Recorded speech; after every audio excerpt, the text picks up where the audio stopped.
Yo soy Mariana Rojas. Y yo Alejandra López, y esto es 1.5 grados, episodios antes, durante y después de la COP de la mano de especialistas, con la lupa puesta en los temas más relevantes para América Latina. Bienvenidas y bienvenidos a esta sexta temporada de 1.5 grados, el podcast donde seguimos de cerca el pulso de las negociaciones y los compromisos climáticos globales. Estamos ya a unos pocos días de dar inicio a la COP29. Este año será en Bakú, Azerbaiyán, y estaremos nuevamente con Alejandra. Alejandra, me encanta que estemos nuevamente compartiendo este espacio después de habernos visto hace un año en Dubái. ¿Cómo estás? Hola Mariana, estoy muy bien y yo también estoy muy contenta de estar de nuevo en esta temporada de 1.5 grados contigo y compartir con todas las personas que nos escuchan en América Latina y en otros lugares del mundo y que quieren estar enteradas de lo que va a pasar en la COP29. La temporada pasada la cerramos con un breve resumen de los resultados de la COP28 y los mensajes más relevantes que resultaron del llamado balance mundial. Si no lo han escuchado, los invitamos a que busquen la temporada pasada y que lo puedan oír. Y hoy, después de un año lleno de cambios políticos, desde elecciones presidenciales en diferentes países de América Latina hasta complejos conflictos internacionales que influyen en las dinámicas globales y económicas, estamos de regreso en esta temporada. Queremos retomar la conversación desde donde la dejamos en Dubái para empezar esta nueva temporada con el contexto actual. ¿Qué pasó? ¿En dónde estamos? ¿Y qué viene hasta la COP30? Y precisamente por esto, para este episodio contamos con una invitada que ha estado muy involucrada en estas negociaciones desde antes del Acuerdo de París, el año pasado muy de cerca en la negociación del balance mundial, y con ella estamos conversando sobre cómo los principales mensajes de este balance han evolucionado, cómo están moldeando las expectativas tanto para la COP29 como para los años que siguen, incluyendo la COP30 que se celebrará en Brasil en 2025. Escuchemos quién nos va a acompañar en este episodio. Hola, soy Janina Santiago Cabarcas, colombiana. Llevo haciendo parte del proceso de negociación de cambio climático bajo Naciones Unidas por los últimos 15 años, entonces tengo un conocimiento bastante cercano de los ires y venires que ha tenido ese proceso de negociación y es un placer estar aquí con ustedes. Janina, bienvenida a 1.5 grados. Es un gusto tenerte nuevamente por acá. Nos has acompañado en otras oportunidades y en esta queremos hablar de uno de los temas de los que tú has estado muy cerca y es precisamente los resultados del balance mundial. Estamos estrenando temporada. Venimos de la COP28 que se dio en Dubái, donde fue el resultado más importante el balance mundial y donde tú has podido participar muy de cerca. Entonces, queremos empezar por preguntarte cuáles fueron esos resultados más relevantes que tú consideras que salieron de ese proceso y en general de la COP28. Hola Mariana, hola Alejandra, muchísimas gracias por invitarme nuevamente a este espacio, por darle valor a mi voz y mis reflexiones a propósito de esta historia de nunca acabar, que es el proceso de negociación de cambio climático bajo la Convención de Naciones Unidas y bajo el Acuerdo de París. Y mi primera reflexión, cuando me haces esa pregunta de cuáles fueron esos resultados muy relevantes, inevitablemente me llevan a dónde se originó esta historia del balance mundial. Y cuando estábamos negociando el Acuerdo de París y surgió esa necesidad de reinventar la manera como el marco multilateral le daba respuesta a esta crisis y guiaba a los países a emprender acciones concretas para abordarlo,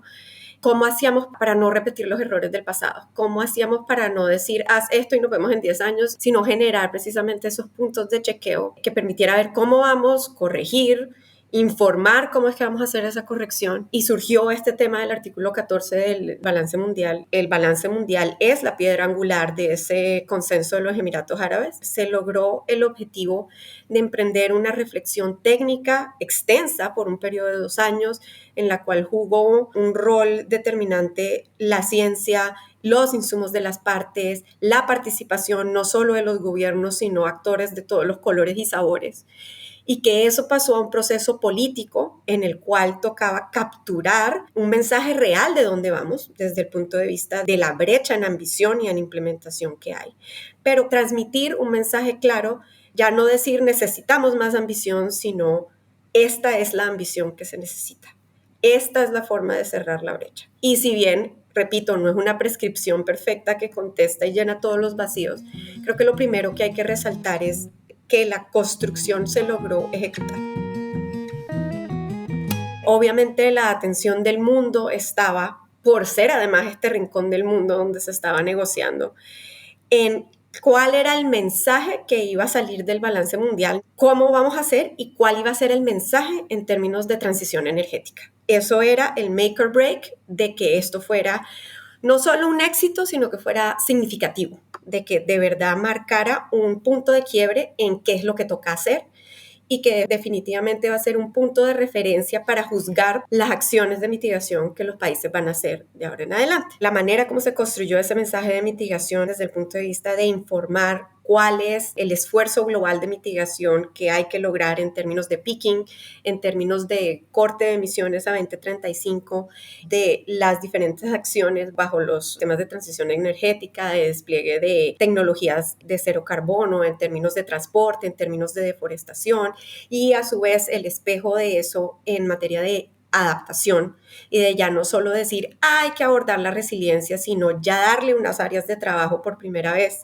De manera más concreta en adaptación se lograron capturar estas metas de hay que lograr un indicador en términos de agua, en términos de naturaleza, no solo para medir los impactos, porque creo que un punto de quiebre que también, del cual no se habla mucho en el resultado del balance mundial, no es solo decir hay que reducir impactos, hay que abordar estas cosas, sino que hay que construir resiliencia. Y eso es una evolución en el discurso de adaptación que es bien importante. Los resultados también en materia de pérdidas y daños, que no fueron menores desde el punto de vista de la capitalización de este fondo, que realmente fue un pulso político bien importante, pero que no se quedó en el pulso político y que logró tanto desde Sharm el Sheikh como en Dubái y ahora con lo que vamos a ver en la operacionalización en Bakú, darle un sustento real a la acción en pérdidas y daños como un nuevo pilar de acción climática. Gracias, Janina, por retomar no solo esa historia de cómo llegamos al balance mundial, sino de recordarnos también esta idea de que al final es un punto de chequeo que va a informar lo que sigue. Y hablando de lo que sigue, entre este mes de noviembre y febrero o marzo del año próximo, lo más probable durante todo 2025 se tienen que entregar las nuevas contribuciones nacionalmente determinadas o NDCs, como son las siglas en inglés.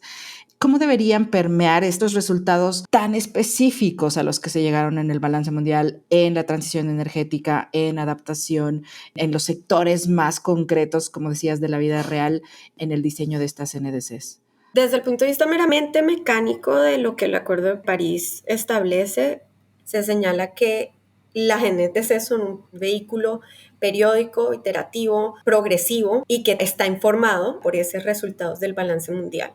Creo que es importante entender que esos resultados del balance mundial y la manera como informan las NDCs no solo se trata de esos elementos de detalle o de prescripción, sino también de dónde estamos. Y es muy difícil hacer esa reflexión interna de dónde saco más, de dónde saco más ambición, dado el efecto sistémico que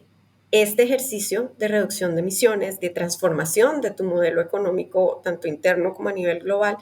tiene dentro del ejercicio más amplio del desarrollo sostenible, sobre todo en los países en desarrollo, de la erradicación de pobreza, de crecimiento, de cosas que son más tangibles, pero que al mismo tiempo no solo es una prioridad ya política dada y que se tiene que abordar, sino que si no se aborda a largo plazo, a corto plazo, los costos de la inacción van a tener un efecto muchísimo más grande que el de emprender una ambición en este momento. Entonces nos lleva a esa conversación de la responsabilidad histórica, de la necesidad de atender otras prioridades de desarrollo en el caso de los países en desarrollo, y es una reflexión muchísimo más profunda que el de poner una meta sobre la mesa. Creo que lo que el balance mundial hizo fue establecer cuáles son esas áreas de oportunidad, de ambición, de manera clara, y que reconoció que no hay un único camino. Lo que el balance mundial hizo es poner sobre la mesa todo ese universo de oportunidades de ambición para que dentro de las realidades únicas de cada país, uno, tengamos ese norte de referencia de tiene que estar alineado con el 1.5, y el todo sí será la suma de las partes siempre y cuando esté alineado con el 1.5.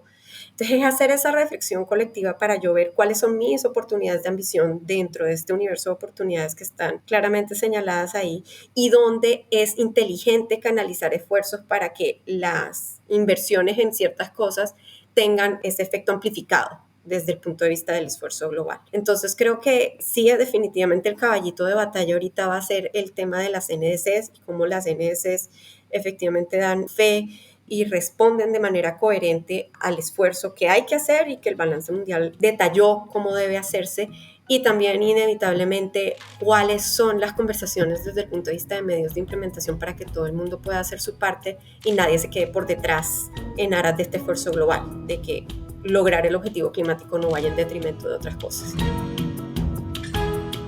Janina, muchas gracias. Tú mencionas muchos temas que son muy relevantes, que específicamente pues, son los mensajes que han salido del balance mundial y que deberían reflejarse en los compromisos que los países están preparando.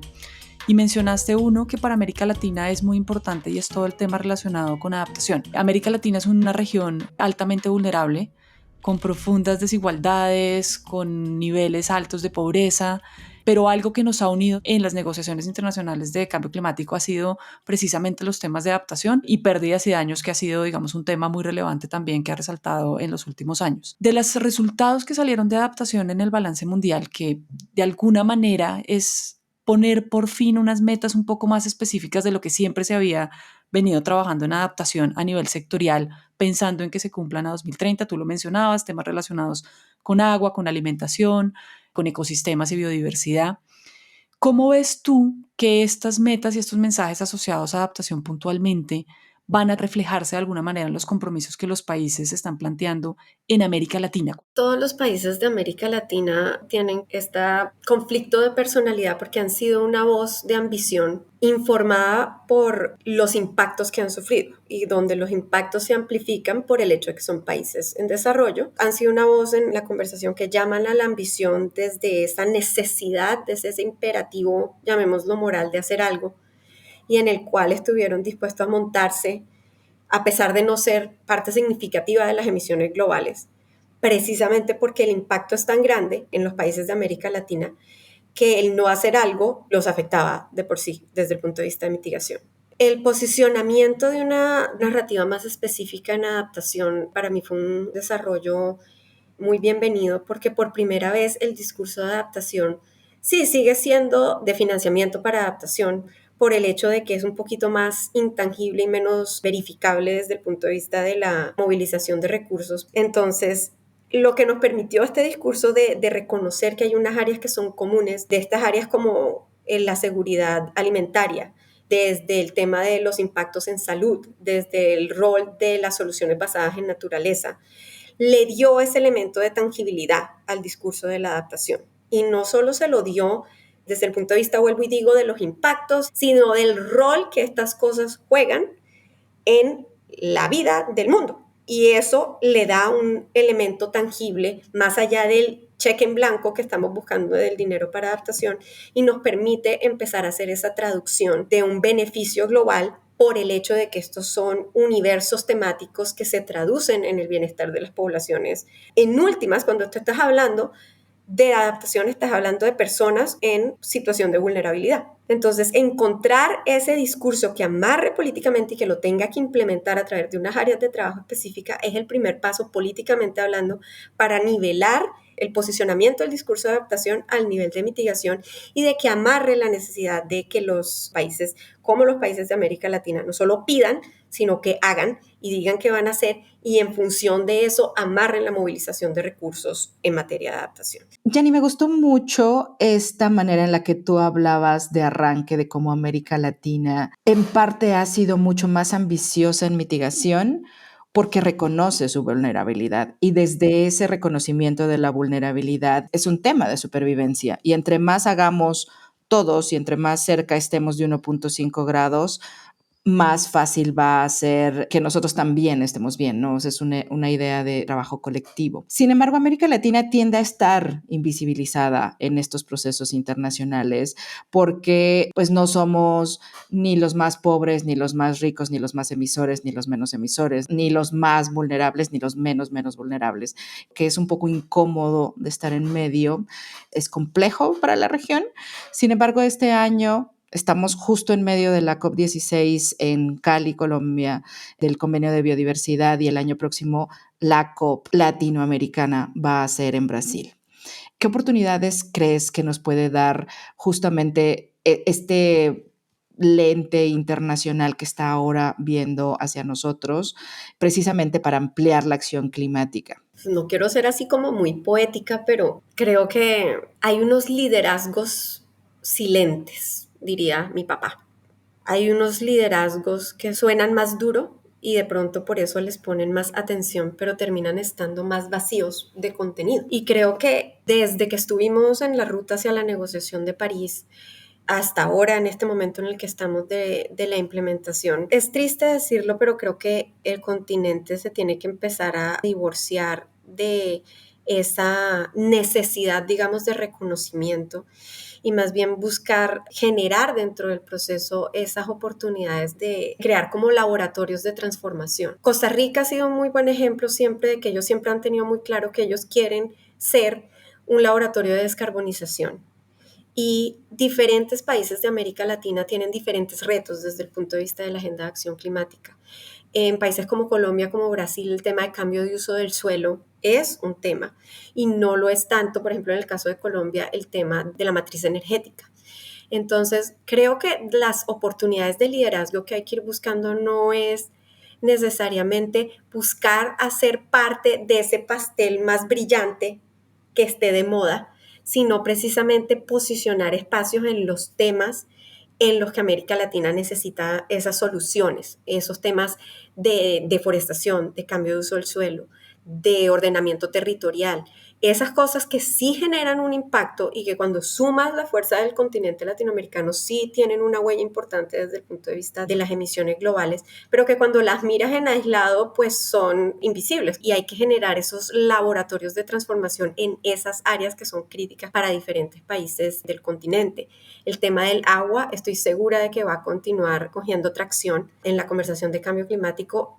el tema de naturaleza, el tema de cambio de uso del suelo. Ese tipo de cosas creo que son las oportunidades que hay que posicionar como acciones que hay que emprender y en donde tenemos más terreno ganado para poder catalizar la movilización de recursos, para mostrar que no se trata, sí se trata y es la prioridad definitivamente, sí, la transición de los combustibles fósiles desde el punto de vista de la matriz energética global, pero ¿dónde está la transición fiscal de países como Colombia que dependen de la exportación de petróleo, que el petróleo no es el rollo desde el punto de vista de sus emisiones, pero que tiene un efecto sistémico desde el punto de vista de su estructura institucional con respecto a la capacidad del Estado de proveer otros servicios, porque es su caja menor.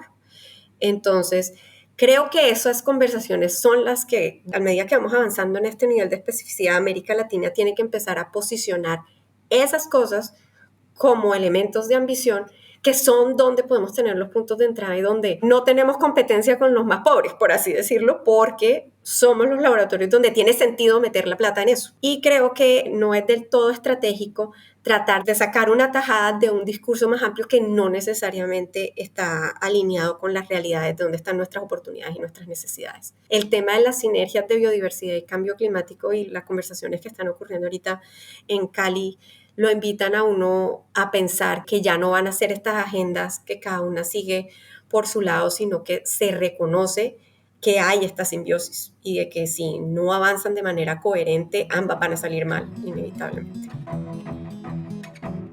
Janina, y esto último que mencionas ha sido pues un gran avance de realmente dos convenciones que no se hablaban y esos temas que de alguna manera deben entrelazarse entre el Convenio de Diversidad Biológica y la Convención de Cambio Climático. Yo quiero hacerte una pregunta a propósito de los temas de liderazgo que mencionabas y de cómo hacer esos cambios de narrativa desde el rol que tienen los líderes en América Latina. Y algo que va a pasar en Bakú, en la mitad de las negociaciones de cambio climático, es la cumbre de líderes del G20. Se van a reunir los presidentes en la mitad de las negociaciones de cambio climático, donde sabemos que uno de los temas relevantes es el financiamiento. ¿Cuáles son esas implicaciones que tú ves que preciso esta reunión se esté dando en la mitad de las negociaciones de cambio climático y eso cómo va de alguna manera permear los resultados que tengamos en la última semana de Bakú? Brasil ha hecho un ejercicio interesante y todo en Itamaraty es perfectamente calculado. Nada es al azar. Yo tengo muy buenas expectativas de lo que salga del G20 porque el trabajo que se ha hecho con este grupo de trabajo que la presidencia de Brasil formuló del TF Clima y de mirar estas sinergias entre la agenda de financiamiento y la agenda climática reconoce la interrelación política entre los dos temas, pero le permitió allanar terreno y apalancar lo que pasó en Dubái y tener esa ancla de la troika que le permite a Brasil tener una capacidad de cuasi presidencia dentro de las negociaciones desde 2 años antes y no desde 1 año antes como ocurre con las presidencias entrantes. Ellos han apalancado el discurso de ambición muy bien y lo han apalancado de una manera prudente en la medida en que no han querido afectar la posición negociadora que Brasil tiene, ha tenido y tendrá en materia de financiamiento climático, pero le permite movilizar a otros elementos del G20 alrededor de esta agenda de ambición. Yo tengo muy buenas perspectivas de ese mensaje, no solo porque está divorciado, entre comillas, de esa necesidad de prescribir quién va a poner qué, sino de reconocer cómo el ecosistema de financiamiento y de medios de implementación tiene que revisarse para responder a la transformación. Creo que ese es el mensaje que razonablemente se puede esperar del G20. Y un mensaje político de que hay y tiene que seguirse haciendo esta reflexión y transformación profunda del ecosistema financiero. Creo que eso es el paso lógico que tiene que dar el G20 y asumir el liderazgo de estos países asociado a una narrativa de ambición. Creo que Brasil va a ayudar al ambiente de la conversación en Bakú, pero tampoco hay que hacerse ilusiones de que es una varita mágica. La última pregunta, Janina, y muchísimas gracias por tu generosidad con tus respuestas. ¿Cuáles crees que deberían ser las banderas de esta Latinoamérica vulnerable para promover hacia la COP30? Creo que apalancar este tema de tener una conversación real sobre financiamiento para adaptación definitivamente es una. Y financiamiento que ya salió de la mesa esa excusa de que no es claro para qué es la adaptación. Ya tenemos un menú claro de para qué es la adaptación. Entonces creo que eso es una bandera indiscutible. Pero como siempre, y aquí se sale lo poquito romántico que me queda en la vida, vuelvo al tema de los liderazgos porque alguien tiene que decir que hay que hacer las cosas porque es lo que hay que hacer. Somos el subcontinente con la autoridad moral que menos está visible, que menos está recibiendo y que no ha dejado la bandera de la ambición en función de otras cosas. No hemos dejado de reconocerlo de pérdidas y daños, pero no soltamos la bandera de ambición. Y creo que somos la bandera de implementar esas acciones que están en el balance mundial, en las NDCs. Eso tiene que ser un caballito de batalla, precisamente por eso ser esa Latinoamérica vulnerable. Porque tenemos la autoridad moral para decir, con todo y que pusimos ambición sobre la mesa, seguimos en esta lucha por tratar de atraer, por estar en este limbo del medio. Pero mantener esa bandera de ambición es una autoridad moral que es importante desde el punto de vista político para una conversación más amplia, desde el punto de vista de revisar todas estas arquitecturas, todas estas sinergias que nos van a permitir atender los temas que son prioritarios para el subdesarrollo. Entonces, para mí la bandera nunca va a dejar de ser la bandera de ambición. Janina, nuevamente fue un gusto tenerte en este espacio. Muchas gracias por toda tu generosidad con lo que nos cuentas. Ya veremos qué pasa en Bakú y esperamos tenerte nuevamente en otro espacio más adelante. Gracias, Mariana y Alejandra, por, como les dije al principio, tenerme presente y por seguir cultivando este espacio, como para no solo los que estamos en la mitad del asunto pensar y reflexionar, sino también poner un mensaje allá afuera que invite a mantener esta bandera, porque hasta que no esté hecho, no vamos a parar. Mariana, me parece que esta entrevista fue muy interesante porque nos hace un recuento de cómo estamos llegando a esta COP29 y hacia los siguientes años. Yo me quedo con 2 mensajes especialmente de lo que dijo Janina. El primero es que el balance mundial nos da áreas de oportunidad que son muy claras en diferentes temas, en transición energética, en adaptación, en pérdidas y daños, en transporte, y que esto debe informar los procesos complejos de las contribuciones nacionales a partir de las realidades únicas de cada país. Y creo que el segundo mensaje viene sobre esa idea de que es único para cada quien, y desde América Latina la voz de nuestra región también tiene que ser única. No tenemos que estar en competencia con otras regiones, sino demostrar cómo podemos ser un laboratorio de transformación en agua, en bosques, en uso de suelo, en naturaleza. Yo añadiría el tema de ciudades, dado que nuestra región es la más urbanizada de todo el mundo en desarrollo. Y por supuesto en transición energética, pero me parece que uno de los mensajes que Yanni nos pone sobre la mesa es: si tus principales emisiones están en el sector energía, entonces tienes que reducir emisiones y tienes que triplicar renovables y tienes que hacer la transición lejos de los combustibles fósiles, pero eso es individual, ¿no? Es una decisión que no necesariamente es la misma para todos. Y América Latina, la principal fuente de nuestras emisiones es precisamente el cambio de uso de suelo y la silvicultura. Entonces hay una huella única que también tiene que verse desde este lado, sin decir que la transición energética no es importante. ¿Tú qué otro mensaje destacarías?